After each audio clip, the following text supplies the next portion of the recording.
এই দুনিয়ার প্রত্যেকটা মুহূর্ত আমার জন্য পরীক্ষার হলের মতো। হারাম কোনো কাজে যাওয়া যাবে না, অপছন্দনীয় কোনো কাজে যাওয়া যাবে না, গর্হিত কোনো কাজে যাওয়া যাবে না। মিথ্যা কথা হঠাৎ করে মুখ থেকে বের হয়ে গেছে, সঙ্গে সঙ্গে তওবা করব কার কাছে? একটা হঠাৎ করে গীবত চর্চা মুখ থেকে বের হয়ে গেছে, ক্ষমা চাবো কার কাছে? আল্লাহর কাছে। হয়তো কোনো একটা ভুল করে ফেলেছি, সঙ্গে সঙ্গে সারেন্ডার করবো আল্লাহর কাছে, আর বলবো আল্লাহ এই জাতীয় কোনো ভুল আর জীবনে করব না।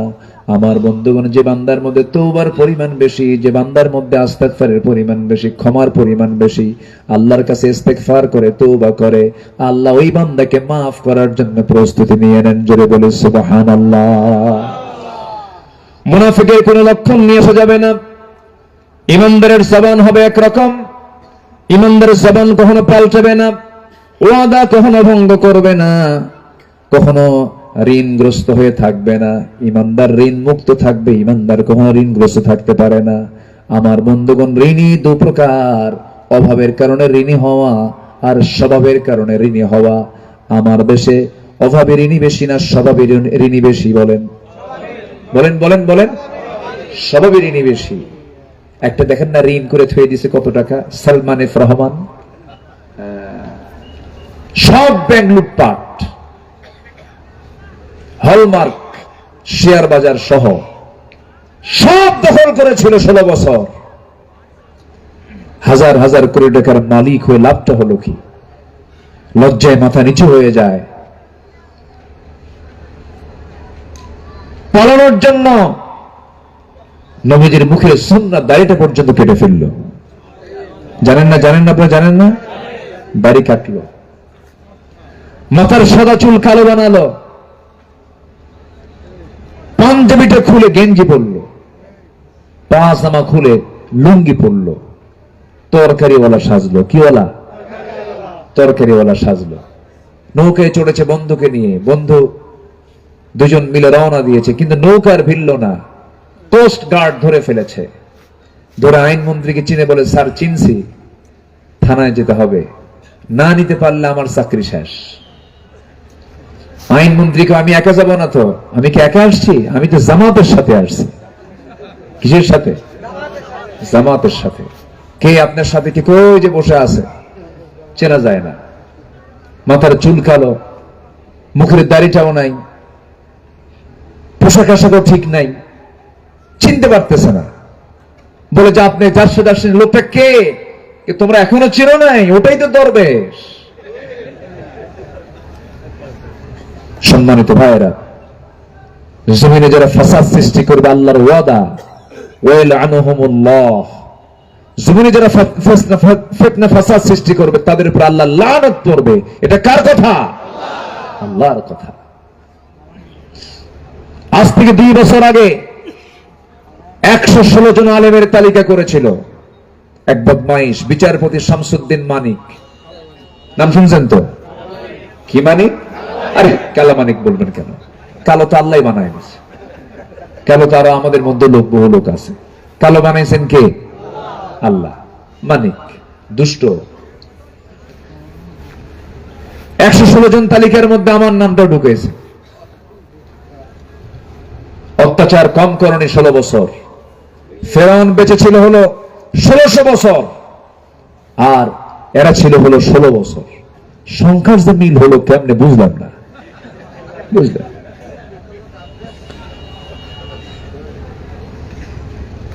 এই 16 বছর কম অত্যাচার করণী। জেলখানায় কোন অপরাধী থাকে নাই। জেলখানায় ছিল সাধারণ মানুষ বেশি না আলেম ওলামা বেশি? আলেম ওলামা। আলেমদেরকে নিয়ে যে পরিমাণ টর্চার করা হয়েছে, এই বিগত 16 বছর থাকার আগে 5 বছর যখন ছিল, 1996 সালে যখন তারা প্রথম আসে, ওই সময় আমাকে প্রথম মামলার আসামি করা হয়। এই গভর্নমেন্ট ক্ষমতায় আসার পরেও বিগত 16 বছর যে ছিল, ওই সময় আমার বিরুদ্ধে মামলা করা হয়। এই কালামানিক, আমি তো কালামানিক বলে ফেললাম, মানে নামটা ফেমাস হয়ে গেছে, তখন কি করবেন এখন? তো আচ্ছা, ও আমার নামে তালিকা করলো। নির্বাচনের আগে 2018 সালে হঠাৎ করে আমার বাড়ি ঘেরাও করে ফেলছে, ঘেরাও করে সাদা পোশাকধারী বললো যে আমরা প্রশাসনের মানুষ। আমি প্রশাসন না সন্ত্রাস আল্লাহ জানে। ধরে নিয়ে আমাকে থানায় নিয়ে গেল, মামলা খান দিয়ে বললো হুজুর কয়েকদিন ঘুরে আসেন, জেলখানায় ঢুকায় দিল। ঢুকলাম, ঢুকে মাত্রই দেখি সামনে এক মুরব্বী 80 থেকে 90 বছর বয়স, এক বুড়া মানুষ আমার দিকে লম্বা একখান সালাম দিয়ে বলে হুজুর আপনি জেলখানায়? খুব খুশি হলাম। তো বললাম যে ঢুকলাম জেলখানায়, আপনি খুশি হলেন কেন? কেউ ওয়াজ শুনতে যায়, কত দূর থেকে ওয়াজ শুনি, মোসাফা করতে পারি না, কথা বলতে পারি না, তা আপনি এত সুন্দর আমার কাছে এসে ধরা দিলেন, তো এটা কি আমার দুঃখের সংবাদ না আনন্দের সংবাদ? সম্মানিত ভাইয়েরা, আমি তাকে বললাম চাচা আপনার মামলা কি? তো বলে বাবা আমার মামলা হলো বিস্ফোরক মামলা, আমি বোমা মারছি, বোমা। বলেন তো 85-90 বছরের মানুষের কি হাতের ফিটনেস থাকে? ও মারতে যাবে একদিক, উল্টো ওর গায়ের উপর পড়বে। এই চিত্রায়িত হয়েছে 16 বছর। সম্মানিত বন্ধুগণ, সেই বিচারপতি মানিক আলেমের তালিকা করতে গিয়েছে, 2 বছর পার হয়নি, পালানোর জন্য সে ত্রিপুরা হয়ে দিল্লি যাবে। সিলেটের মানুষ তাকে ধরে মোটামুটি আহ্বান করেছে, মেহমানদারি করেছে, উত্তম মাধ্যম দিয়ে শেষ পর্যন্ত বিসি শুদ্ধ আউট করছে। সম্মানিত বন্ধুগণ, সম্মানিত ভাইয়েরা, ওরা যেমন আমাদের 16 বছরের তালিকা করেছে, প্রত্যেকটি মুহূর্ত ত্রাস সৃষ্টি করেছে। আমরা সুস্পষ্ট জানান দিতে চাই, এই বাংলার সবুজ ভূখণ্ডে ইখতিয়ার উদ্দিন মোহাম্মদ বিন বখতিয়ার খলজির এই দেশে, শাহজালালের এই দেশে, শাহমাকদুমের এই দেশে যারা নাস্তিক্য চেতনা লালন করতে চায়, যারা আল্লাহ বিরোধী রাসূল বিরোধী কোন চেতনাকে প্রমোট করতে চায়, তাদের আমাদের এখন তালিকা করার সময় হয়েছে। ঠিক কিনা বলেন? জাহাঙ্গীরনগর ইউনিভার্সিটি একটা পবিত্র শিক্ষাঙ্গন, মনে আছে কিনা আপনাদের জানা আমি জানি না। এক কুখ্যাত ছাত্র, তার নাম মানিক, 100টা নারী জীবন ধ্বংস করে, 100 জন নারীকে ধর্ষণ করে, ছাত্রীকে ধর্ষণ করে, ধর্ষণের সেঞ্চুরি উপলক্ষে সে ক্যাম্পাসে এসে সাংবাদিক সম্মেলন করে সে মিষ্টি বিতরণ করেছে। আমাদের দাবি হলো এই সমস্ত কুলাঙ্গারদের প্রকাশ্যে ঝুলে রেখে ওদের রক্ত, মাংস, হাড়, হাড্ডি কুত্তা বিলাই দিয়ে খাওয়ানো দরকার। রাজি আছেন কারা কারা? হাত উঁচু করে দেখান মুসলমান।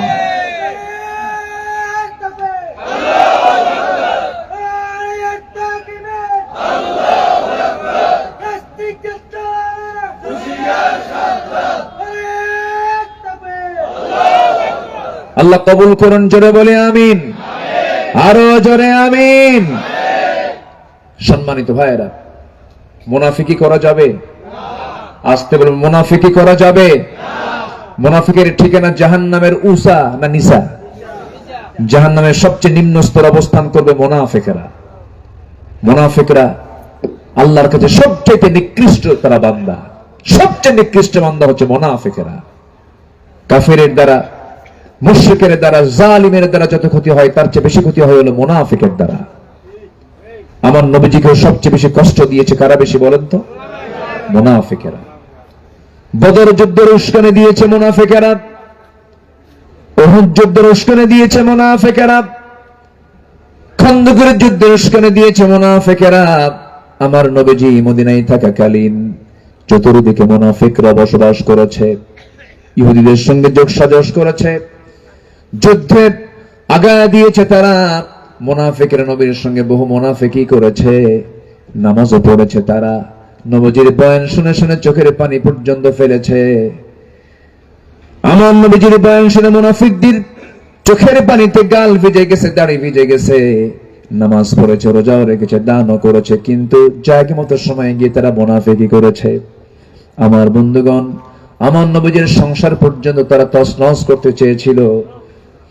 কত না শত্রুতা করেছে এই মুনাফিকের দলেরা। আমার নবীজি মুনাফিকদের ব্যাপারে এতটাই কঠোর ছিলেন, মহান রব্বুল আলামিন তাকে নির্দেশ দিয়েছেন, ইয়া আইয়ুহান নাবিয়্যু জাহিদিল কুফফারা ওয়াল মুনাফিকিনা ওয়াগলুয আলাইহিম ওয়া মা'ওয়াহুম জাহান্নাম। জোরে বলুন আল্লাহু আকবার। হে রাসূল, আপনি কাফিরদের বিরুদ্ধে মোকাবেলা করুন, মুনাফিকদের বিরুদ্ধে মোকাবেলা করুন। মুনাফিকদের ব্যাপারে আপনি কখনো নরম হবেন না, কঠোর হবেন, কারণ মুনাফিকদের ক্ষতি ইসলামের দ্বারা, ইসলামের সবচেয়ে বেশি ক্ষতি হয় মুনাফিকদের দ্বারা। আমার দেশের কিছু মুনাফিক আছে, দীর্ঘ 16 বছর ওই সময়টা পার করেছে, মাথায় টুপিও ছিল, মুখে দাড়িও ছিল, একটা মামলা তো দূরের কথা, একটা গায়ে আঁচড় পর্যন্ত লাগে নাই, যায় নাই, 16 বছর যায় নাই। কিন্তু চোরের মায়ের, আসতে করে, চোরের মায়ের বড় গলা। আমার বন্ধুগণ, আমার নবীজির পারিবারিক জীবনের একটা কথা আমার মনে পড়ে গেল, মুনাফিকরা কত ভয়ঙ্কর দেখেন। যদিও জানা কথা, একটু বোঝানোর জন্য আবার রিপিট করছি, একটু মনোযোগ দিয়ে শুনবেন। আমার নবীজি মদিনা থেকে সাহাবায়ে কেরামকে নিয়ে কোন একটা অভিযানে বের হলেন। সেই অভিযান থেকে আবার ফেরার পথে নবীজি একজন সাহাবীকে দায়িত্ব দিয়ে বলেন, সাহাবী শোনো, এই জায়গা থেকে মদিনায় যাওয়ার পথে এতগুলো সাহাবী, কিছু সাহাবী পথ হেরে যেতে পারে, পথ ভুলে যেতে পারে। সাফওয়ান, তোমার দায়িত্ব হলো যে সমস্ত সাহাবী আমার পথ ভুলে যাবে তাদেরকে ধরে ধরে নিয়ে তুমি তোমার নিজ দায়িত্বে মদিনা পর্যন্ত পৌঁছায় দিবা। সাফওয়ান বলছেন, ইয়া রাসূলুল্লাহ, ঠিক আছে, আপনার দায়িত্ব, আপনার দেওয়া দায়িত্ব আমি যথাযথভাবে পালন করব। কিন্তু বাদ তো কেউ পড়ে নাই, বাদ পড়েছেন আসল মানুষ, তিনি হচ্ছেন আমার নবীজির প্রাণ প্রিয় স্ত্রী আয়েশা সিদ্দিকা রাদিয়াল্লাহু তাআলা আনহা। কেমন করে বাদ পড়লেন? ফেরার পথে তিনি ছিলেন উটের পিঠে, পালকির ভিতরে, হাওদার ভিতরে। হঠাৎ করে তিনি বলে ফেললেন, ওই উট যিনি চালাচ্ছিলেন তাকে ডাক দিয়ে বলছেন, আমার হাজুদের চাপ এসেছে, প্রকৃতির চাপ এসেছে, আমাকে নামায় দাও। উটটা বসায় দেওয়া হলো, পালকি নামায় দেওয়া হলো। পালকি থেকে, হাওদা থেকে নেমে তিনি আড়ালে চলে গেলেন শৌচ কার্য করার জন্য। দেরি হয়ে গেছে, একটু ফিরতে দেরি হয়েছে। আম্মা জান আয়েশা এত চিকন ছিলেন যে, এত কম ওজনওয়ালা ছিলেন যে, যে সাহাবী দায়িত্ব নিয়েছেন সেই সাহাবী ভেবেছেন মনে হয় আম্মা জান আয়েশা ফেরত এসেছেন, হাওদার মধ্যে উঠেছেন, পালকিতে উঠেছেন। পালকিটা আস্তে করে টান দিয়ে তিনি উটের পিঠে বসায়া দিলেন, কিন্তু আম্মা জান আয়েশা বাদ পড়েছেন, তিনি টের পান নাই। অর্থাৎ আম্মা জান আয়েশা থাকলেও যে ওজন, না থাকলেও সে ওজন, এত ওজন শূন্য তিনি ছিলেন। বাদ পড়ে গেছে। আম্মা জান আয়েশা কি রেখে সবাই চলে গেছে। সব যখন চলে গেছেন বহুদূর পর্যন্ত, আম্মা জান আয়েশা এসে দেখেন কেউ নাই। সামনে আস্তে করে চাদর মুড়ি দিয়ে তিনি বসে গেলেন। পর্দার বিধান তখন নাজিল হয়ে গেছে। আম্মা জান আয়েশা মনে মনে চিন্তা করেন, আহারে, মনে হয় বিপদে পড়ে গেলাম। তিনি আল্লাহর কাছে দোয়া করছেন, প্রার্থনা করছেন, আল্লাহর ফয়সালা। দূর থেকে লক্ষ্য করে দেখেন কি যেন বসে আছে। ওই দায়িত্বপ্রাপ্ত সাহাবী কাছাকাছি এসে দেখেন কেউ তো বসে নাই। আমার নবীজির স্ত্রী আম্মা জান আয়েশা সিদ্দিকা, তিনি বসে আছেন। দায়িত্বপ্রাপ্ত সাহাবী বলছেন, আম্মা জান আয়েশা, আপনি চিন্তা করবেন না, আপনার কোনো টেনশন নাই, আমি আপনাকে সঙ্গে করে নিয়ে মদিনা পর্যন্ত নিরাপদে পৌঁছায় দেব। এই কথা বলে আম্মা জান আয়েশাকে ঘোড়ার পিঠে চড়াইয়া দিলেন। রাত্রি নিরাপদে সফরে মদিনা পর্যন্ত আমার নবীর ঘরে পৌঁছায় দেওয়া হলো। নবীর ঘরে যখন তিনি পৌঁছে গেছেন, মুনাফিকদের কানে এই সংবাদ চলে গেছে, তোমরা কি জানো গত রাত্রিতে সাফওয়ানের সঙ্গে একই ঘোড়ার পিঠে আয়েশা এসেছে। আয়েশা ঠিক নাই, আয়েশার চরিত্র নষ্ট হয়ে গেছে, সতীত্ব নষ্ট হয়ে গেছে। যেরকম নাউজুবিল্লাহ। এই সমস্ত আচরণ যারা করে তাদের পরিচয় কি বলেন? আসতে কয়, এই ধরনের লোক মনে হয় বাংলাদেশে নাই। আসতে বলবেন না, আছে না নাই? আল্লামা সাঈদীর বিরুদ্ধে মামলা দিয়েছিল, ধর্ষণের মামলা। আরে এটা শয়তানও মানবে না। শয়তান কবে আমি মিথ্যা কথা কই, কিন্তু এরকম মিথ্যা কথা আমি কই না। দোয়া করে দেব নাকি? একটু বসো, ঠান্ডা লাগতেছে মনে হয় আপনাদের, অসুবিধা নাই তো? বলি আলহামদুলিল্লাহ। আমার বন্ধুগণ, এই কথা যখন চতুর্দিকে রিউমার ছড়ায়া দিল মুনাফিকরা, চতুর্দিকে এই নিউজ যখন চতুর্দিকে চলে গেল, নবীর কানে সংবাদ চলে এসেছে অলরেডি। খারাপ কথা আস্তে ছড়ে না, দ্রুত ছড়ে, দ্রুত ছড়ে। নবীর কানে যখন সংবাদ চলে এলো, আমার নবীজি কথাটা শোনা মাত্রই তিনি তার মনটা ভেঙে গেছে। আম্মা জান আয়েশাকে ডাক দিয়ে বলছে, আয়েশা, কি যেন কথা আমার কানকে ভারী করে দিল। যেই কথাটা আমি শুনতে পেলাম, গোটা মদিনায় সব জায়গায় কথা বলা বলি হচ্ছে। আয়েশা, আমার মনে হয় এই কথা জানার পর আমি তোমাকে বলতে দেব, আমি তোমাকে বলতে চাই, তোমার এই মুহূর্তে আমার বাড়িতে না থেকে তোমার বাবার বাড়িতে থাকা উচিত। যাও, তোমার বাবার বাড়িতে চলে যাও। আমার বন্ধুগণ, একজন নারীর যখন বিয়ে হয়ে যায়, তার জন্য শ্রেষ্ঠ বাড়ি বাবার বাড়ি না স্বামীর বাড়ি? বলেন, কার বাড়ি? কিন্তু যে মহিলা বিয়ের পরে তার কাছে মনে হয় শ্রেষ্ঠ বাড়ি বাবার বাড়ি, সংসার সুখের সংসার সুখের হয়। এরকম কিছু মহিলা আছে না নাই? আসতে বলবেন না, আছে না নাই? আমার মায়ের আলোচনা শুনছেন কিনা জানি না, আছে নাকি? আছে। মা তো অবশ্যই সম্মানী, বাবা তো অবশ্যই সম্মানী, অবশ্যই তারা সম্মানিত জন। মা বাবা, ছেলে হোক, ছেলের কাছে হোক আর মেয়ের কাছে হোক, অবশ্যই সম্মানিত মানুষ তারা। কিন্তু একজন নারীর বিয়ে যখন হয়ে যাবে, তার কাছে শ্রেষ্ঠ বাড়ি হতে হবে স্বামীর বাড়ি। আম্মা জান আয়েশার কানে যখন সংবাদ চলে গেল, রাসূল যখন বলেন, আয়েশা, তুমি তোমার বাবার বাড়ি চলে যাও, আম্মা জান আয়েশার চোখের কোনা বেয়ে বেয়ে টপ টপ করে পানি পড়ছে। আর রাসূলকে লক্ষ্য করে বলছেন, ইয়া রাসূলুল্লাহ, আপনি আমার স্বামী শুধু নন, আপনি বিশ্ব নবী। আপনি আমাকে অর্ডার দিয়েছেন, আমি যেতে বাধ্য। আমি আমার বাবার বাড়ি চলে গেলাম। তবে একটা কথা বলছি, ইয়া রাসূলুল্লাহ, আমার আপনার সঙ্গে যে বিয়ের বন্দোবস্ত হয়েছে, পৃথিবীর কোন ঘটক কিন্তু এখানে ঘটকালি করে নাই। স্বয়ং আরশের মালিক আল্লাহ নিজে বিয়ের পয়গাম পাঠিয়ে দিয়েছে। ইয়া রাসূলুল্লাহ, আমি চললাম আমার বাবার বাড়িতে, আমি আল্লাহর উপরে তাওয়াক্কুল করলাম। যেরকম সুবহানাল্লাহ। বিপদ যখন আসবে আমরা ভরসা করব কার উপরে? আল্লাহর উপরে। চলে গেলেন মায়ের বাড়িতে। মা ভালো করে কথা বলে না। বাপ হচ্ছেন আবু বকর সিদ্দিক রাদিয়াল্লাহু আনহু, তিনি ভালো করে কথা বলছেন না। তিনি বলছেন, ও আমার মেয়ে আয়েশা, তুই রাসূলকে কষ্ট দিলি। সবাই তার প্রতি নেগেটিভ দৃষ্টিতে তাকায় আছে, ব্যবহার খারাপ করতেছে। কিন্তু আম্মা জান আয়েশা যে পুত পবিত্র মানুষ, সেজদায় পড়ে পড়ে কান্দেন, চিকন মানুষেরও চিকন হয়ে যান, পাটখড়ির মতো হয়ে গেছেন। কাঁদতে কাঁদতে যায় নামাজ বুঝে যায় গোটা রাত। আমার নবীজি যখন ঘুমাতে যান, ঘুমটা ধরে না। হাতটা আগায় দিয়ে ভাবেন আয়েশা বুঝে আছে, আয়েশা নাই, বুকটা খান খান হয়ে যায়। নবীজির চোখের পানিতে বালিশ ভেজে যায়, আম্মা জান আয়েশার পানিতে যায় নামাজ ভেজে যায়। নবীও কান্দে, আয়েশাও কান্দেন, সাহাবীরাও কান্দে, আর মুনাফিকরা হাসে। আল্লামা সাইদির ফাঁসির রায় দিয়া, রায় যেদিন হলো, গণজাগরণ মঞ্চে হাসির মিষ্টি সরল, সেই জায়গায় কোথায় তোরা আজকে কোথায়? অনেক বাড়াবাড়ি করেছে তারা। ধরে ধরে ধরে না, ধরলে আল্লাহ ছাড়ে না। ফাঁসির রায় দিতে পারেনি, কিন্তু চক্রান্ত তারা বসে থাকে নাই।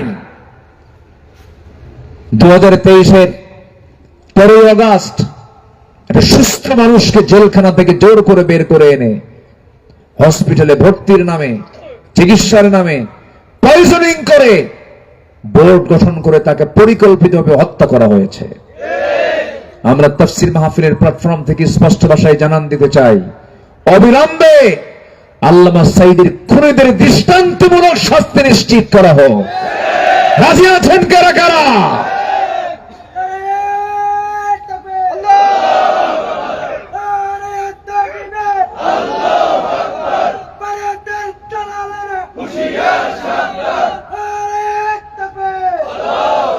আল্লাহ কবুল করেন, জোরে বলে আমিন।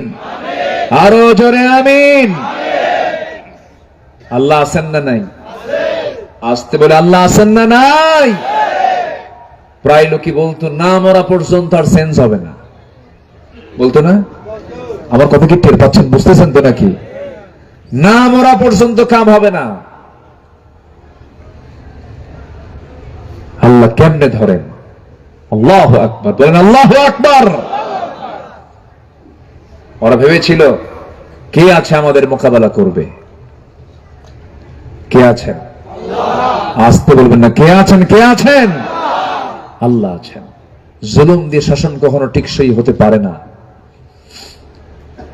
আম্মা জান আয়েশা কাঁদতেছেন, রাসূলও কাঁদতেছেন। আম্মা জান আয়েশা বলেন, আমি নিজেকে ধন্য মনে করি, আমি নবীর জীবনে যত স্ত্রী রাসূল পেয়েছেন এর মধ্যে আমি একমাত্র স্ত্রী, আমি ছিলাম কুমারী। আমি নিজেকে ধন্য মনে করি, রাসূল আমার শানে বলেছেন আয়েশা আমার শ্রেষ্ঠ স্ত্রী। আম্মা জান আয়েশা বলেন, 9টা কারণে আমি শ্রেষ্ঠ। আমার নবীজি আমাকে 9 বছর বয়সে বিয়ে করেছেন, 13 বছরে বধূ করে আমাকে ঘরে নিয়েছেন। আমি আয়েশা নিজের চোখে জিব্রাইলকে দেখেছি। আমি নবীর সঙ্গে যখন একই সঙ্গে বিছানায় ঘুমাতাম, একই চাদরের নিচে আমি থাকা অবস্থায় জিবরিল আমিন ওহী নাজিল করেছেন নবীর উপরে। আমি আয়েশা নিজেকে ধন্য মনে করি, আমার নবীজি আমার ব্যাপারে এতই সন্তুষ্ট ছিলেন, মাঝে মাঝে তিনি আমার কথা বলতেন। আমি নিজেকে ধন্য মনে করি, আল্লাহ তাআলা আমার শানে কয়েকটা আয়াত পর্যন্ত নাজিল করেছেন। আমি আয়েশা নিজেকে ধন্য মনে করি, আমার নবীজি যখন দুনিয়া থেকে বিদায় নেবেন আমার ঘরে তিনি ইন্তেকাল করেছেন, আমার সামনে তিনি কথা বলেছেন, আমার সঙ্গে তার সর্বশেষ কথা হয়েছে। আমার ঘরে ঢুকেই বলছেন, আয়েশা আমার শরীরটা ভালো না, যে কোনো মুহূর্তে দুনিয়া থেকে বিদায় হয়ে যাব, মালাকুল মউত চলে আসবে, আয়েশা তোমার কাছে আমার কিছু কথা আছে। আমার নবীজি ফ্রিলি কথা বলা শুরু করে দিলেন। এমন সময় বলছেন, আয়েশা রে প্রচন্ড মাথা ব্যথা হচ্ছে, মাথায় পানি ঢেলে দেওয়া হলো। হঠাৎ করে বেলাল আজান দিয়ে ফেললেন। রাসূল বলছেন, ও আমার আয়েশা, বেলাল তো আজান দিল, মসজিদে যাওয়া দরকার। আমার নবীজি ঘুমন্ত অবস্থা থেকে, শুয়ে থাকা অবস্থা থেকে তিনি দাঁড়াতে লাগলেন, মাথা চক্কর মেরে পড়ে যেতে লাগলেন। আম্মা জান আয়েশা তাকে ধরে ফেললেন, ধরে ফেলে বলছেন, ইয়া রাসূলুল্লাহ আপনারা বুঝে জামাতে নামাজ আর পড়ার কিসমত হবে না, আপনি পারবেন না। রাসূল বলেন, আয়েশা রে বুঝতে পেরেছি জামাতে নামাজ আমি আর পড়তে পারবো না, কিন্তু আমার মুসল্লায় কে দাঁড়াবে, কেউ তো দাঁড়ানোর সাহস পাচ্ছে না। তোমার আব্বা আবু বকরকে ডাক দিয়ে বলো আমার মুসল্লায় যেন আমার আবু বকর দাঁড়ায় আমার দায়িত্ব পালন করে নেয়, মানে আমার পরবর্তী খলিফা আমার আবু বকর হবে। যেরকম সুবহানাল্লাহ। নেতৃত্ব আসে নামাজ থেকে, কিসে থেকে বলেন? আসতে বলেন কেন? নেতৃত্ব আসবে কিসের থেকে? নামাজের যে নেতৃত্ব দেবে সে সমাজের নেতৃত্ব দেবে। যে নেতৃত্ব দিতে যাবে তার যদি নামাজের নেতৃত্ব না থাকে তার নেতৃত্ব দেওয়ার কোনো অধিকারই নাই। আমার নবীজি বলে দিলেন, ওরে আয়েশা তোমার আব্বাকে বলো আমার মুসল্লায় যেন দাঁড়িয়ে যায়। আমার নবীজির মুসল্লায় যখন আবু বকর দাঁড়ায় গেছেন, সাহাবায়ে কেরামদের মধ্যে হাউমাউ কান্না শুরু হয়ে গেছে, কান্নার রোল পড়ে গেছে, সবাই কান্নায় অস্থির হয়ে গেছেন। সেই কান্নার আওয়াজ নবীর কানে যখন চলে এসেছে হুজরাখানা থেকে, রাসূল বলছেন, আয়েশা আমার সাহাবীরা কান্দে, আমাকে একটু নিয়ে যাও। জানালার কাছে নিয়ে যাওয়া হলো। নামাজ শুরু হয়ে গেছে। সাইয়েদনা আবু বকর সিদ্দিক রাদিয়াল্লাহু আনহু নামাজ শুরু করে দিয়েছেন। পিছন থেকে সমস্ত মুসল্লিরা সাহাবীরা নামাজ পড়তেছেন। নবীজি তাদের নামাজের দৃশ্যগুলো দেখতেছেন, আর চোখের কোনা বেয়ে বেয়ে টপ টপ করে পানি পড়তেছে। নবীজি কান্দেন, নবীজির চোখের পানিগুলো আম্মা জান আয়েশা মুছে মুছে দিয়ে বলেন, ইয়া রাসূলুল্লাহ আপনি কান্দেন কেন? তারা তো নামাজ পড়ে। রাসূল বলছেন, আয়েশা রে মানুষ যখন কান্না করে দুইটা কারণে কান্না করে, একটা হলো চরম দুঃখে কান্দে, আর চরম আনন্দে কান্দে। আমার আজকে কান্নার যে কারণ তুমি বুঝতে পারো নাই, আমার আজকে কান্নার কারণ হলো সবচেয়ে চরম আনন্দের জন্য আমি আজকে কাঁদতেছি। তুমি কি জানো আয়েশা, আমার সাহাবীরা আজকে স্বাধীনভাবে নামাজ পড়তেছে। এই নামাজ আমাকে মক্কার কাফেররা পড়তে দেয় নাই। আমি যখন নামাজ পড়তে গেছি, আমি যখন সালাত আদায় করতে গেছি, রুকুতে গিয়েছি, আমার পিঠের উপর উঠের পচা নারী ভুঁড়ি চাপায়া দিয়েছে। আমি নামাজ পড়তে গেছি, হাতের মধ্যে পায়ের মধ্যে তারা পুতুল ঢুকায়া দিয়েছে, মূর্তি ঢুকায়া দিয়েছে, নামাজ পড়তে দেয় নাই। এই নামাজ কায়েমের জন্য আমাকে তায়েফের ময়দানে মার খেতে হয়েছে। এই নামাজ কায়েমের সংগ্রাম করতে গিয়ে দেখো না আয়েশা, আমার দুটো দাঁত নাই। উহুদের ময়দানে দাঁত আমাকে ভেঙে দিয়েছে কাফেররা। তুমি কি জানো আয়েশা, এই নামাজ কায়েমের জন্য আমার কোমরটা আজকে কুঁজো হয়ে গেছে, দেখো না সোজা হয়ে দাঁড়াতে পারি না। খন্দকে কোদাল মারতে মারতে আমার কোমর কুঁজো হয়ে গেছে। ওরে আয়েশা, এই নামাজ কায়েমের সংগ্রাম করতে গিয়ে দাঁত গেছে, আমার কোমর গেছে। এত ত্যাগ কোরবানির মধ্য দিয়ে আজকে সেই নামাজের পরিবেশ ফিরে পেয়েছি, এই জন্য আমি চরম আনন্দে আমি কাঁদতেছি।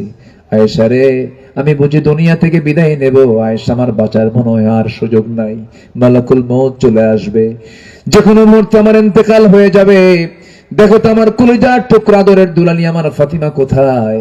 দরজার কাছে এসে তিনি হাজির হয়ে গেছেন, রাসূলকে সালাম দিচ্ছেন, কিন্তু চোখে মুখে তার কান্না, চোখ দিয়ে টপ টপ করে পানি পড়ছে।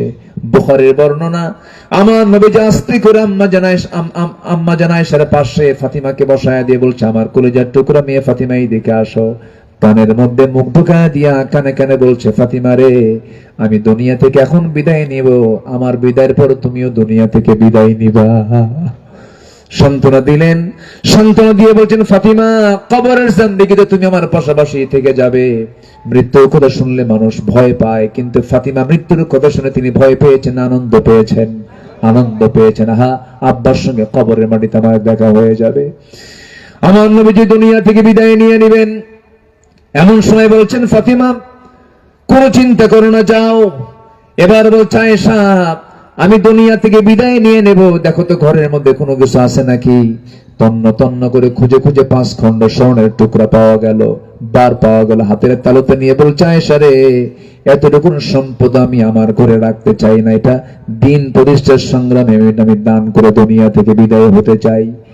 আমার নবীজি তাও দিয়ে দিলেন। আমার নবীজি এবার বলছেন, আয়েশা, আমি দুনিয়া থেকে বিদায় নিয়ে নেব, মালাকুল মউত চলে আসবে, আমার জান কবজের জন্য প্রস্তুতি চলতেছে।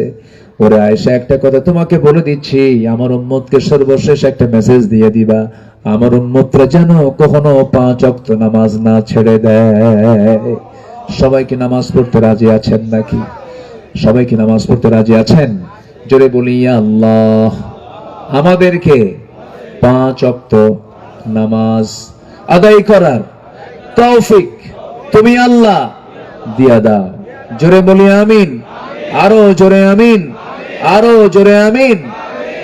আমার বন্ধুগণ, আমার নবীজি এই কথা বললেন, দুনিয়া থেকে তিনি বিদায় নিয়ে নিলেন। নবীজির শেষ কথা ছিল সালাত। আমার আল্লাহ তাআলা কিয়ামতের দিন প্রথম কথা বলবেন কি নিয়া? আরো জোরে কি নিয়া? জাহান্নামে যাবার 1 নাম্বার কারণ কি বলেন?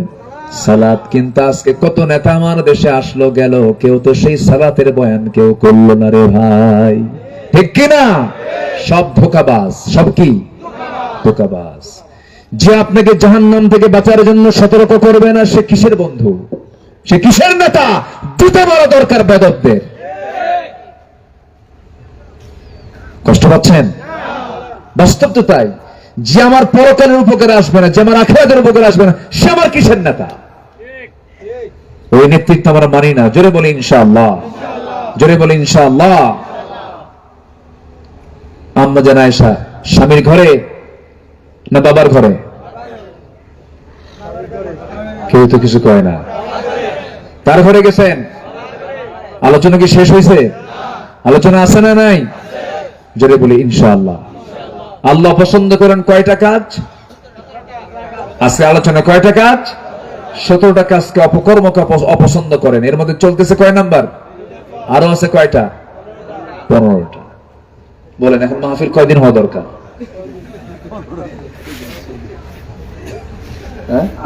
মাহফিল তো 5 দিন হলে ভালো হয়। আমার বন্ধুগণ, নাম্বার 3 হলো অহংকার করা। কি বলেন? আমরা কিন্তু ওইদিকে শেষ হয়নি আমাদের আলোচনা। আম্মা জান আয়েশার যে প্রেক্ষাপটটা আমরা শেষ করতে পেরেছি, দেখি আমরা একটু এইদিকে আসি, আবার একটু লাইনে চলে আসি। আবার বলবো, চাচা তো লাইন মানে অপেক্ষায় আছেন। জি আলহামদুলিল্লাহ। আমি এলাকা তো আসি, এলাকার মানুষের মন মেজাজ বুঝি। আলহামদুলিল্লাহ, আলহামদুলিল্লাহ বলেন। খুব সুন্দর মানুষ আপনারা।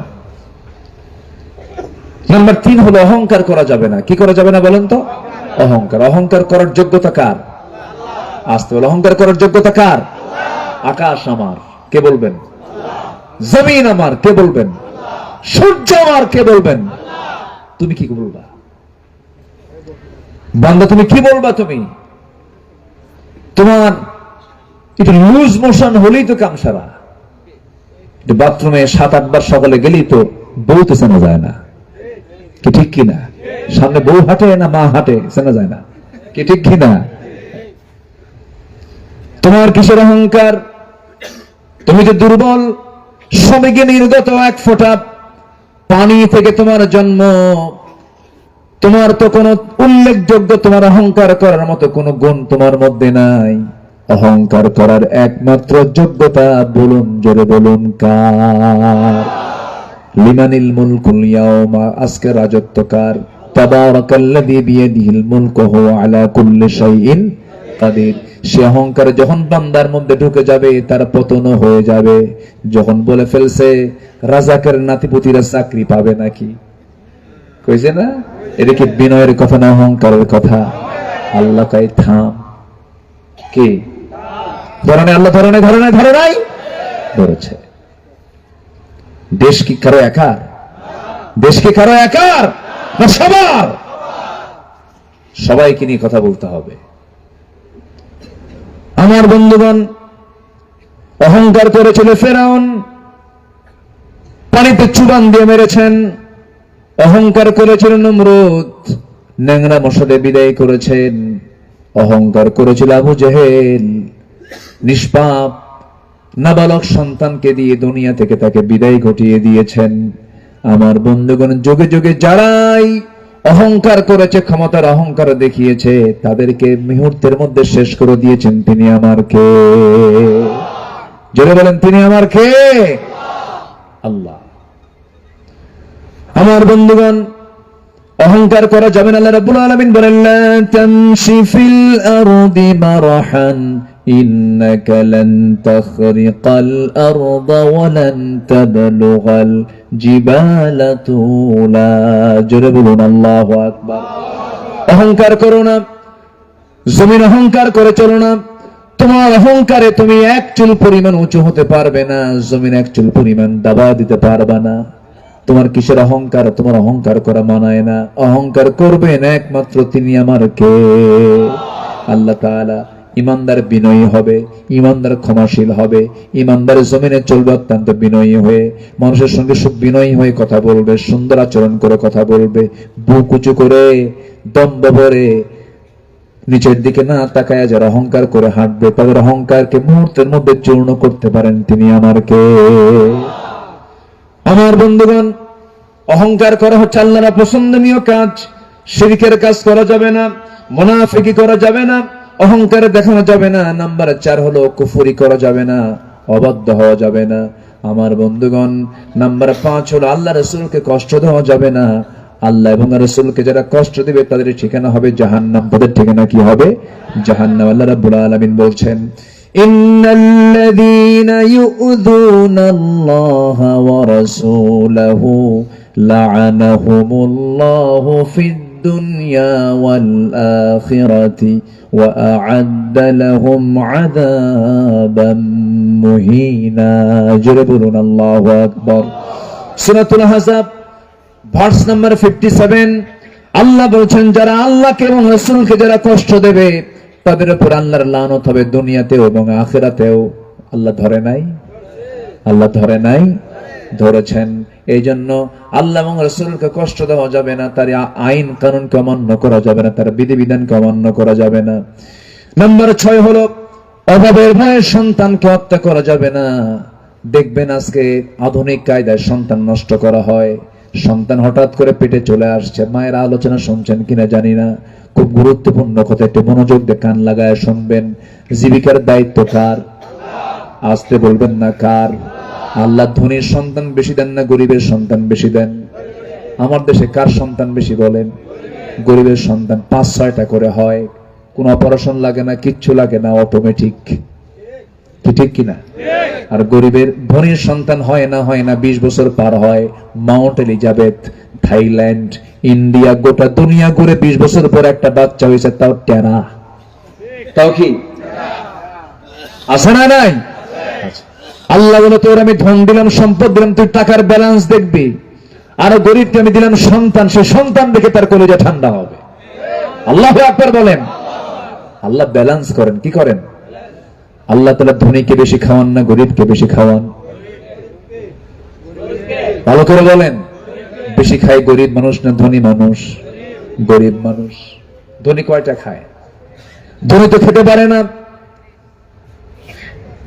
সকালবেলা নাস্তা নিয়ে বসে 1 কেজি আঙ্গুরের প্লেট, 1 প্লেট ভর্তি আঙ্গুর, এরপরে 10-12টা রুটি, আপেল থেকে, আঙ্গুর থেকে, বেদানা থেকে সবগুলো ভরা ভরা গোটা টেবিল ভরানো খাবার। যখন খেতে বসে সামনে ডাক্তার চাট নিয়ে বসে বলে, স্যার খান দেখি। এবার স্যার যখন খাইতে নিছে একটা কোনো মতো একটা আঙ্গুর খাইছে, আর একটা আঙ্গুরের দিকে যখন হাত চলে গেছে বলে, স্যার খবরদার খাওয়া যাবে না, ইনসুলিন। কি কোন ইনসুলিন খাওয়া যাবে না, আপনার খেলে কিন্তু ইনসুলিন দিতে হবে, কিডনি নষ্ট হয়ে যাবে, সমস্যা হয়ে যাবে।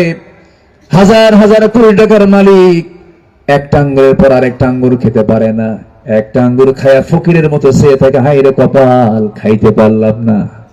আর গ্রামের মানুষ টাকা নাই, পয়সা নাই, ব্যাংক নাই, ব্যালেন্স নাই, কিচ্ছু নাই। সকালবেলা ঘুম থেকে উঠেই নামাজ পড়ে চলে গেছে জমিতে, কোদাল মারতে মারতে এমন অবস্থা, প্রচন্ড ক্ষুধা। বাড়িতে এসে আদা সিদ্ধ কোনো কিছুই নাই। সকালবেলা রাতের পোড়া খাবার, রাতের সেই পান্তা ভাত পাতিল ভরা ছিল, সেই পাতিল ভরা এক পান্তা 1 কেজি পরিমাণ পাতিলের সেই পান্তা লবণ দিয়া, পেঁয়াজ দিয়া, শুকনো মরিচ অথবা কাঁচা মরিচ দিয়া এমন মারামার গোগ্রাসে এক চোটে 1 কেজি পান্তা খাওয়ার পর যখন বলা হয় খাইছো কেমন, পেটের কোনা ভরছে, আরো কেজি হলে ভালো হয়। কি ঠিক কিনা কন? আমার বন্ধুগণ, রিজিক কে দেন? আসতে বলুন, রিজিক কে দেন? তাহলে আপনি সন্তানকে মারবেন কেন? সন্তানকে হত্যা করবেন কেন? আল্লাহ বলছেন এটা আমার কাছে খুব অপছন্দনীয় কাজ, কারণ সন্তান পৃথিবীতে তোমার দিয়েছেন, কিন্তু তোমার সন্তান হতে পারে কিন্তু বান্দাটা কার? বান্দি কার? আল্লাহর বান্দা, আল্লাহর বান্দি। কারণ তারা জিকিরের জন্য দুনিয়াতে আসছে, তুমি জিকিরটা বন্ধ করলা, রাগ করবেন কে? রাগ করবেন কে? বান্দা জিকির করে কার? তুমি কি মারতে পারবা নাকি? তুমি মারতে পারবা না। সন্তান হঠাৎ করে পেটে চলে আসছে, বার্থ কন্ট্রোল তো করেই, এরপরও কাম হয় নাই, সন্তান পেটে চলে আসছে, এখন কি করা যায়? স্বামী চাপ দিয়ে বলে চাকরিটা ছোট, বেতন কম, বাচ্চা পেটে আসছে, বাচ্চা রাখা যাবে না, যা। আছে কিনা? আছে কিনা? ডায়াগনস্টিক সেন্টারে চলে গেল, সন্তান হত্যা করে ফেললো। আল্লাহ বলছেন লা তাকতুলু আওলাদাকুম খাশিয়াতা ইমলাক নাহনু নারযুকুহুম ওয়া ইয়্যাকুম। আমার বন্ধুগণ, আল্লাহ বলছেন সন্তানকে তোমরা জীবিকার ভয়ে হত্যা করো না, আমি আল্লাহ নিজে রিজিকের দায়িত্ব বন্টন করেছি। যেরকম সুবহানাল্লাহ, আমি নিজে রিজিক দিয়ে দিব। সন্তান তুমি হত্যা করতে যাবে না। দেখবেন ডায়াগনস্টিক সেন্টার গুলোতে গিয়ে সন্তানগুলো অ্যাবর্শন করে আসে। আমার বন্ধুগণ, এই অপরাধ কিন্তু ছোটখাটো নয়, কারণ মানুষ খুনের অপরাধ কিন্তু ছোট নয়। যে মা, যে বাপ সন্তানকে জীবিকার ভয়ে হত্যা করবে, আল্লাহ রাব্বুল আলামিন কিয়ামতের দিন তাকে খুনির কাতারে শামিল করায় তাকে তুলবেন। জোরে কোন নাউযুবিল্লাহ। আবার দেখবেন সন্তান পেটে আসছে, যায় বলে ডাক্তারকে, বলে ডাক্তার কও তো ছেলে না মেয়ে হয়েছে। আছে কিনা? কব এগুলো ওয়াজ করবো, কথা বলবো, কথা বলবো, দোয়া করে দিই। অনেক রাত হলো তো, আলোচনা চলুক, হুজুর মরুক। মাইক তো ভালো হয়ে গেছে এখন দেখি। এতক্ষণ কি করছিলেন আপনারা? হ্যাঁ, কি ছিল না? এখন তো মাইক সুন্দর, মোটামুটি ভালোই হয়েছে। যে বলি আলহামদুলিল্লাহ। এই ওঠেকে ধরেন তো, ওই যে পিছন থেকে কে গেল? ভাবছেন হুজুর দেখে না? না, বসেন, বসে গেছে। আলহামদুলিল্লাহ, অনেক রাত হয়েছে, আমি কষ্ট দিচ্ছি না তো আপনাদের? আবার বলি আলহামদুলিল্লাহ। আল্লাহ তুমি শহীদ ওয়াসিমের কবরটাকে জান্নাতের টুকরা বানায় দাও, তার আব্বা আম্মাকে ধৈর্য ধরার তৌফিক দিয়ে দাও। দুটো ছেলে, একটা ছেলে বেঁচে আছে, আল্লাহ তুমি তাকে হায়াতে তাইয়্যিবা দান করো। জোরে বলি আল্লাহুম্মা আমিন। সাথে সাথে আমাদের যে প্রবলেম গুলো আছে, আল্লাহ আমাদের প্রবলেম গুলোকে তুমি আল্লাহ সলভ করে দাও, জটিলতাকে তুমি আল্লাহ সহজ করে দাও। জোরে বলি আল্লাহুম্মা আমিন। জি, সন্তানকে হত্যা করা, সন্তান আপনার হতে পারে, কিন্তু বান্দাটা কার? আল্লাহ। ডায়াগনস্টিক সেন্টারে গিয়ে বলে ডাক্তার দেখো তো ছেলে না মেয়ে। ছেলে হলে পরে কোনো কথা নাই, দারুণ খুশি। বাচ্চা হওয়ার আগে 10 কেজি মিষ্টি বাড়িতে পৌঁছে যায়। বাচ্চা কিন্তু হয়ই নাই, তার আগে কয় কেজি? 10 কেজি। আর যদি মেয়ে সন্তান হয়, কিরকম খুনি, কিরকম পাষাণ। স্বামী স্ত্রী দুইজন মিলেই বলে মেরে ফেলো। যেরকম নাউযুবিল্লাহ। বিআইয়ি যামবিন কুতিলাত, আছে না আয়াত, আছে না নাই? আল্লাহ নিজে বলছেন কোন অপরাধে হত্যা করা হয়েছে, কোন অপরাধে হত্যা করা হয়েছে। কত মারাত্মক কথা। সব যুগেই মেয়ে সন্তান হলে পরে একটু মনক্ষুণ্ণ হতো। আজকের সমাজেও দেখবেন যদি সন্তানটা মেয়ে হয় বাড়িতে মনে হয় মানুষ মরে গেছে। এরকম হয় না? এরকম হয় না? আচ্ছা, জন্ম নিলে এটা কি আনন্দের কথা না দুঃখের কথা? সন্তান পৃথিবীতে আসলে কি আনন্দ না দুঃখ? কিন্তু যে বাড়িতে মেয়ে সন্তান হয় সে বাড়িতে আনন্দ থাকে না, মনে হয় মানুষ মরছে একটা। মেয়ে সন্তান হয়েছে, কোনো আনন্দ নাই, সবার মন খারাপ, শেষে গালি পালা শুরু করে দেয়। ওই মেয়ে সন্তানের মাকে পর্যন্ত বলে তুই তো, তোর পেটই পচা, তোর পেট কি পচা, পেট পচা, তোর পেট ভালো না, এরকম করে বিভিন্ন গালমন্দ করা হয়। অথচ সন্তান ছেলে মেয়ে এটা কে দেন? আসতে বলে কে দেন? ছেলে দেন কে? মেয়ে দেন কে? দেন না কে? ফায়সালা কার? দোষ কার? আল্লাহর দোষ, আমাদেরও দোষ না। কার সিদ্ধান্ত? কার সিদ্ধান্ত? অনেকদিন আগের কথা, আমার এক মুসল্লি, উনি এক হাই স্কুলের হেডমাস্টার, ওনার 7টা মেয়ে। কয়টা মেয়ে? আল্লাহ আমাকে 4টা মেয়ে দিয়েছেন। কেউ তো আলহামদুলিল্লাহ করলেন না। বিয়ে কি আপনি দিবেন? তা আলহামদুলিল্লাহ বলতে সমস্যা কি? আলহামদুলিল্লাহ, আমার 4টা মেয়ে। তো ওই স্যারের 7টা মেয়ে, একটা ছেলেও নাই। তো আবার তার স্ত্রী গর্ভে সন্তান আসছে। তো সন্তান যখন আসছে এটা জানছে আত্মীয় স্বজন সবাই এসে বলতেছে লজ্জা নাই, এরকম করে অনেক কিছু বলতেছে। হুজুর, এই 8ম সন্তান যখন আমার স্ত্রী গর্ভে আসলো, এই সন্তানটা মাশাআল্লাহ মেয়ে হয়েছে আমার। শুধু এই সংবাদটা আমার আত্মীয় স্বজনের কানে যাওয়া মাত্র মানে ভীমরুলের চাকের মতো সবগুলো আমার বাড়িতে একদম সব একসাথে এসে জমা হয়েছে। এক একটার চোখের দিকে তাকালে মনে হয় বউ আসতেছে। কেউ কয় লজ্জা নাই, শরম নাই, বারবার বাচ্চা, বারবার সন্তান নাও, আর সন্তান নিতে পারবা না, যা হয়েছে হয়েছে, এই বাচ্চার নাম রেখে দাও, ইতি, সমাপ্তি, আর না চাই না। কি কথা কি বুঝতেছেন? আর নিও না, এভাবে পরামর্শ দিল হুজুর। তো আমি সবার কথা শোনার পর আমি তো খুব খুশি, আমি তো বুঝি ছেলে মেয়ে তো কোনো বিষয় না, সন্তান মানুষ হওয়া হচ্ছে সবচেয়ে বড় বিষয়, শিক্ষিত মানুষ। উনি বললেন, সবার পরামর্শ শোনার পর আমি আমার বাচ্চার নাম সবার সামনে বললাম, শোনো, আমার বাচ্চার নাম ইতিও না সমাপ্তিও না, আশা, মানে আরো আসুক। বলি আলহামদুলিল্লাহ। তাহলে শুকরিয়া আদায় করার মতো কিছু বান্দা দুনিয়াতে আছে না নাই? আছে। আমি তো মনে করি আমার নবীজির কয়টা মেয়ে ছিল বলেন তো? 4টা মেয়ে ছিল। যার ঘরে মেয়ে আছে, যার ঘরে মেয়ে আছে তার ঘরেই বরকত আছে। বলি আলহামদুলিল্লাহ, আলহামদুলিল্লাহ, আলহামদুলিল্লাহ বলেন। বিশাল বরকত এটা। আল্লাহ তুমি এগুলো বোঝার তৌফিক দিয়ে দাও, জোরে বলি আমিন। তাহলে এই যে কন্যা সন্তান ভেবে যে হত্যা করা হচ্ছে, এগুলোর বিচার কি হবে না? আছে। বিচার কি হবে না? বিচার করবেন কে? কিয়ামতের ময়দানে ওই বাপ মা কি আকার কি হয়ে আল্লাহর সামনে হাজির হবে? খুনি। বলেন কি হয়ে? খুনি হয়ে আল্লাহর সামনে হাজির হবে। বিআইয়ি যামবিন কুতিলাত। আমার নবীর সময় এক সাহাবী নবীর হাতে বায়াত নিয়ে কালিমা গ্রহণ করলেন। দিন গ্রহণ করার পর কয়েকদিন যেতে না যেতেই তার মনটা খুব খারাপ। আমার নবীজি বলেন, সাহাবী, দিন গ্রহণ করেছে, তোমার মন তো প্রফুল্ল থাকার কথা, তো তোমার মন খারাপ কেন? তুমি কান্দো কেন? কি হয়েছে বলো তো? হুজুর, আমি তো দিন গ্রহণ করেছি, কিন্তু আমার বুকে একটা চাপা কষ্ট আছে। কি কষ্ট? সে কষ্ট হলো নিজের হাতে আমি আমার একটা সন্তান, কন্যা সন্তানকে আমি হত্যা করেছি। রাসূল বললেন, কেন, কি হয়েছিল? হুজুর, শিরকিয়াতের কারণে, পরিবেশের কারণে আমি সন্তানকে হত্যা করেছি। রাসূল বলেন, তুমি কেমন করে মারছো বলো তো?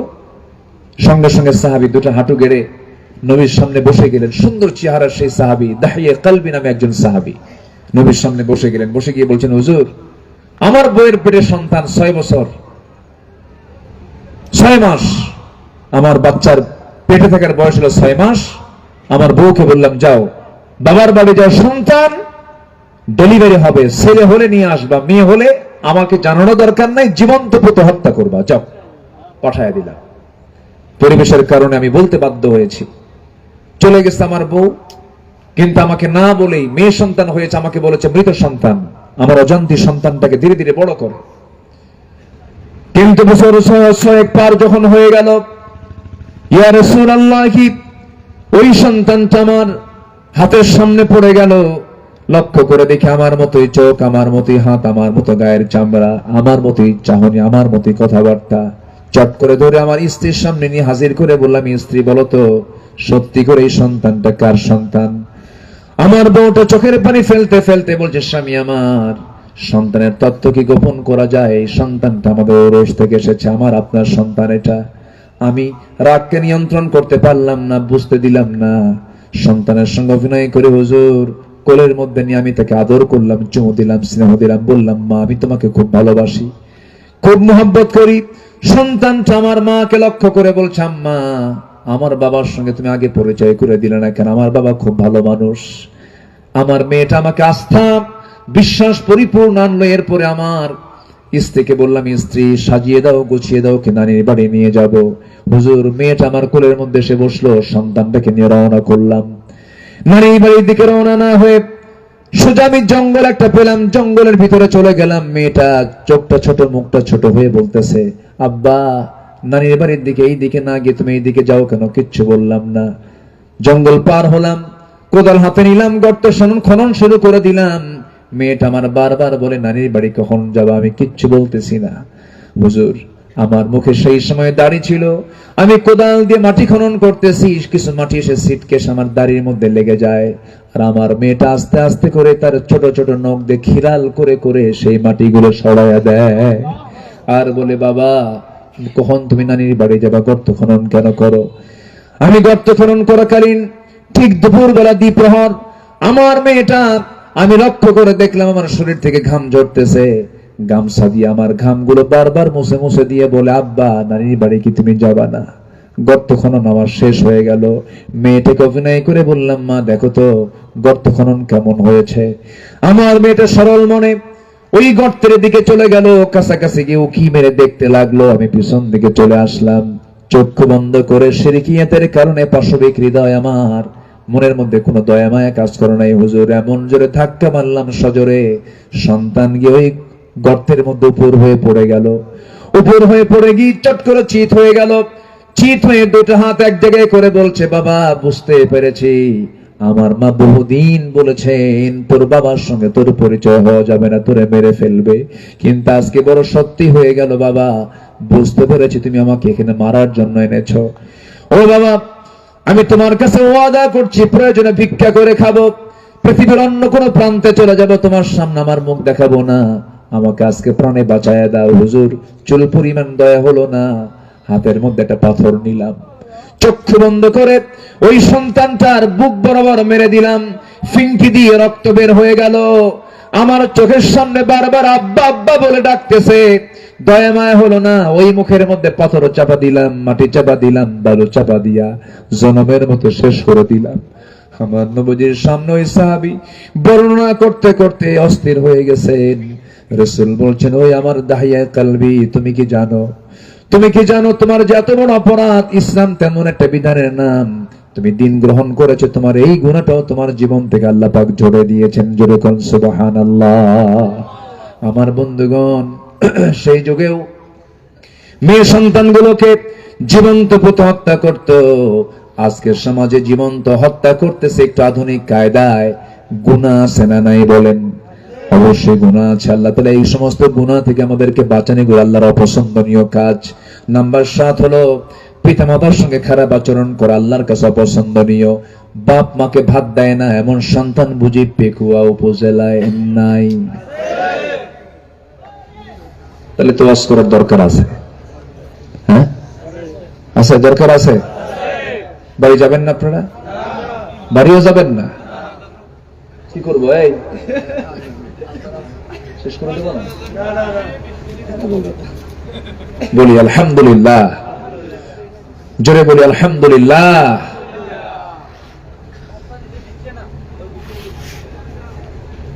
ও বাপ মাকে যে ভাত দিচ্ছে না, ওই বিষয়ে আরো যে বিষয় আছে পড়ে আরো 10টা বলবো বলবো বলবো, যে জোরে বলি ইনশাআল্লাহ।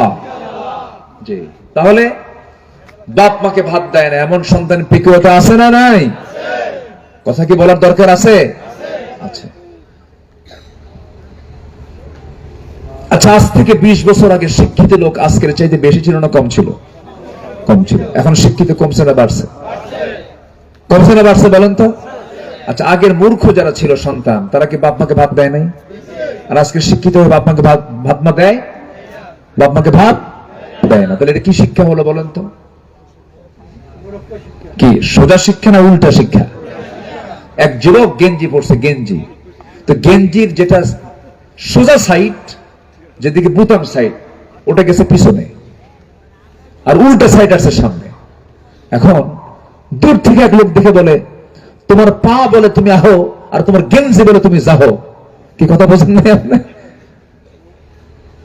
আজকে সমাজটা হয়ে গেছে এরকম, সব ওলট পালট। আজকে যদি শিক্ষার বিপ্লব না ঘটানো হয়, জাতির বিপ্লব কখনো ঘটানো যাবে না। আমার দেশের শিক্ষাকে পঙ্গু বানিয়ে ছাড়িয়ে দিয়েছিল এই 16 বছর। আমরা শিক্ষার বিপ্লব ঘটাতে চাই। আমরা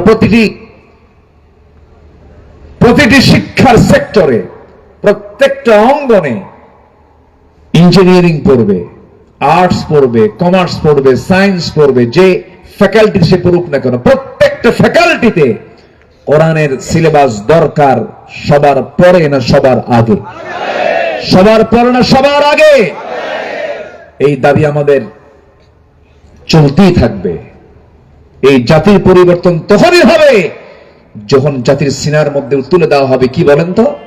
কোরআন। আল্লাহ সবাইকে বোঝার তৌফিক দান করুন। আচ্ছা বলেন তো, মা বড় না বউ বড়? হ্যাঁ, মা বড় না বউ বড়? মাহফিলে মা বড়, বাড়িতে বউ বড়। হ্যাঁ দেখেন, ঠিক ঠিক কইছে। হ্যাঁ ঠিক ঠিক, মাহফিলে মা বড়, বাড়িতে বউ বড়। কার বউ নাই? ওজোর বউ নাই। এই সময় ব্যবস্থা করে দেন, বিয়ে করতে পারে। হাত তুলছে। আমার বন্ধুগণ, মার দানটাও আছে, বইয়ের দানটাও আছে, কিন্তু মার যে সম্মান, মার যে মর্যাদা আল্লাহ রাব্বুল আলামিন দিয়েছেন, এই মর্যাদাকে কোনো ক্রমে খাটো চোখে দেখা যাবে না। গত বছরের নাটোর এক মাহফিল ছিল। এক বৃদ্ধা মহিলা, বৃদ্ধা মা, 70 থেকে 75 বছর বয়স হবে, একটা চিঠি লিখেছেন আমার কাছে। মঞ্চে দেখি আমাকে লক্ষ্য করে একটা চিঠি লিখেছেন। পিছনের মা লিখেছেন, 75 বছর বয়সে একজন মা বলেছেন, আমার 3টা ছেলে, 2টা মেয়ে, 2টা মেয়েকে বিয়ে দিয়েছি, 3টা ছেলে আমার, তারাও বিয়ে করেছে। এই 3টা ছেলের 3টা ঘর, আমার ঘরের চতুর্পাশে তারা ঘর বানিয়েছে, তারা বিয়ে শাদী করেছে। আমার এই 72-75 বছর বয়সে নিজের রান্না নিজেই করতে হয়। আমার 3টা সন্তান বিয়ে করেছে, তাদের প্রত্যেকের ঘরের খাবারের রান্নার গন্ধ আমার নাকে আসে, আমার নাকে আসে। আমার বাচ্চাগুলো, আমার সন্তানগুলো রান্না বান্না করে ওরা খায়, আমাকে এই বুড়া বয়সে রান্না করতে, হুজুর আপনি আমার জন্য একটু দোয়া করে দিবেন। অথচ সেই মা একা ওই 3 সন্তানকে এক হাড়িতে খাওয়াইছে, আর 3 সন্তান 3জন মিলে এক মাকে খাওয়াতে পারে না। এই দুঃখ আছে না নাই? বলেন বলেন, এই দুঃখ সমাজে আছে না নাই? আছে। আল্লাহ তাআলা বুড়া বয়সে বাপ মাকে দেখতে বলেছেন, টাকা দিতে বলেননি, সেবা করতে বলেছেন। বুড়ো বয়সে খরচ দিতে বলেননি, বুড়ো বয়সে বলেছেন খরচ না, টাকাও না, তুই তোর বাপ মার সেবার জন্য খাদেমের দায়িত্ব পালন করবি। বলি আল্লাহু আকবার। এটা কার হুকুম? ইম্মা ইয়াবলুগান্না ইনদাকাল কিবার আহাদুহুমা আও কিলাহুমা ফালা তাকুল লাহুমা উফিন ওয়ালা তানহারহুমা ওয়া কুল লাহুমা কওলান কারীমা। আল্লাহ তাআলা সবাইকে বোঝার তৌফিক দান করুন, জোরে বলি আমিন। যতটুকু হয়েছে আমরা বলে ফেলি আলহামদুলিল্লাহ। টেবিলটা আজকে এত নিচু করছেন কেন? আমার কাম সারা। টেবিল কখনো নিচু হয়? চেয়ার উঁচু হয় না টেবিল উঁচু হয়? হ্যাঁ, আজকে ম্যাক্সিমাম মাহফিল গুলো চেয়ার উঁচা টেবিল নিচু। এটা ভিডিও করো, তাই সব রেকর্ড করে, এটা যাওয়া দরকার গোটা দেশে। এই মাহফিল কমিটি গুলো চেয়ার উঁচা করে টেবিল নিচু বানায়, প্রচন্ড প্রবলেম হয়, কিতাব রাখতে সমস্যা হয়, স্টাডিতে সমস্যা হয়। চেয়ার হবে উঁচু নাকি নিচু? চেয়ার হবে নিচু, টেবিল হবে উঁচু। এটা হলে সুন্দর মানায়। আমি খুব অসুবিধা হচ্ছিল, যাই হোক যতটুকু কথা বলেছি বলি আলহামদুলিল্লাহ। সবার বাড়িতে স্ত্রী, বোন, মা আছে না নাই বলেন তো? আছে। তারা কি বাইরে গেলে অর্ধলগ্ন হয়ে বের হবে না বোরকা পরে বের হবে? বলেন, অর্ধলগ্ন বোরকা পরে বের হবে? বোরকা পরে বের হবে। যুবকরা তোমরা খেয়াল করবা, তোমার মগনামায়, এটা কি মগনামা নাকি নাকি ওই এক নামা, ঠিক আছে তো, মেহের নামা। আরেকটা কি জানে নামা? ও মগনামা। নামা আছে তো এই জন্য বলে ফেলছি। ও আচ্ছা, জি, মেহের নামা। এই মেহের নামায় যারা যুবকরা আছে, আমি তোমাদের কিছু দায়িত্ব দিচ্ছি। তোমরা দেশকে যেহেতু মুক্ত করেছো জুলুম থেকে, তোমরাই পারবা। বুড়োরা পারে না, বুড়োরা খালি প্যাঁচ লাগায়। বুড়োরা কি লাগায়? প্যাঁচ লাগায়, খালি প্যাঁচ। তোমরা পারবা, আমি তোমাদের দায়িত্ব দিচ্ছি। নাম্বার 1, এই গ্রামে তুমি তালিকা করবে কারা নামাজ পড়ে না, তাদেরকে দাওয়াতের ব্যবস্থা করবা। তোমার গ্রামের যদি কোনো মাতব্বর, আমাকে কেউ বলে দেয়নি কিন্তু এগুলো, মাতব্বর যদি নামাজ না পড়ে, তোমরা আস্তে করে ডাক দিয়ে বলবা, চাচা আপনি মাতব্বর, গ্রামের সালিশ ফালিশ আপনি করেন, মাতব্বরে আপনি করেন, কিন্তু নামাজ তো আপনি পড়েন না, নামাজটা ধরেন। যদি নামাজ না ধরেন, মাতব্বরে ছুটায় দেব। আস্তে কয়, আস্তে কয়। যে আল্লাহকে ফাঁকি দেয় সে জনগণকে ফাঁকি দিতে পারে, ঠিক কিনা? বাস।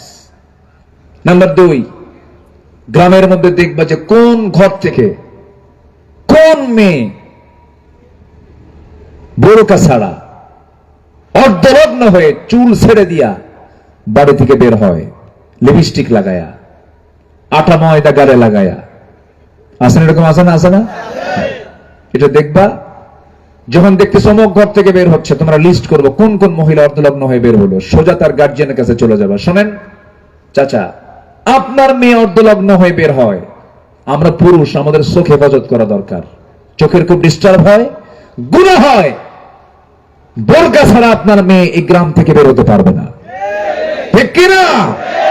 এই পরিবেশ আমরা এখন পেয়েছি। তা'মুরুনা বিল মা'রুফ ওয়া তানহাউনা আনিল মুনকার ওয়াল তাকুম মিনকুম উম্মাতুন ইয়াদউনা ইলাল খায়র। সৎ কাজের আদেশ দাও, সৎ কাজের বাধা দাও। কার কথা? কার কথা?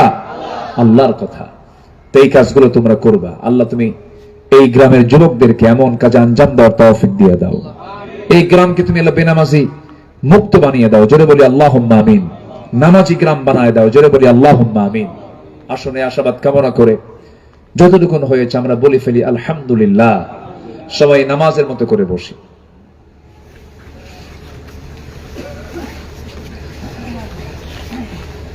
জি, মাইক মানে একটু উঁচা করে দেন তো।